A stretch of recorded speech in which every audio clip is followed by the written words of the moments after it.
आणि मराठ्यांची शान त्यामुळे वाढली कारण मला मराठ्यांची शान नाही जाऊ द्यायची, तुमची शान कधीच जाऊ देणार नाही. म्हणून संयमाने चाललंय आपलं. नाही तर काल तुमच्या सोलापुरात एक जण बोलला होता, नुसते बोर्ड माणसंच नाही. जर माझ्या मनात असतं, मी जर वेगळ्या दिमागाचा असतो तर मी म्हणलं असतं याला धाराशिवच्या बाहेर जाऊनच देऊ नका, म्हणलं असतं का नाही. आपण संयमी, आपलं कसं आहे, आपलं दम्माने असताना एकदा मागं लागलं ना, मग तुमच्या बार्शीच्या आमदाराला माहिती आहे मी काय करीत असतो, आमच्या बदनापूरच्या बी माहिती आहे मी काय करतो. माग लागलो अर मग सुट्टीत नाही आपल्यापाशी.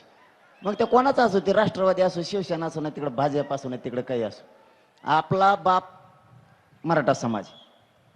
हा, ते पक्ष फिक्ष किती काही येतात माहिती, कितीकडे जातात त्यांच्या देतात आता 3-3. आता तिकीट द्यायचं एकाला द्यावं लागेल ना. पाऊस लागला का? अरे काही जण पावसात कशासाठी भिजत येत, निवडून यासाठी. आपण जातीसाठी भिजू.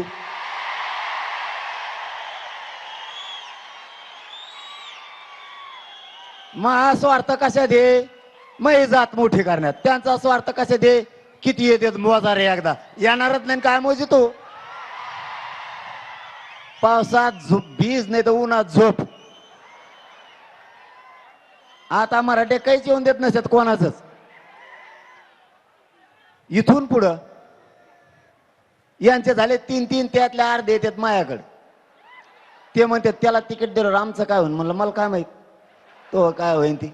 ते म्हणतात मग जाऊ द्या, ते जर निवडून आलं ना 5 वर्ष आम्हाला वाट बघायला लागेल, त्याच्यापेक्षा तुम्ही दिलेलाच निवडून आणतो त्याला पाडीत होतोच आम्ही.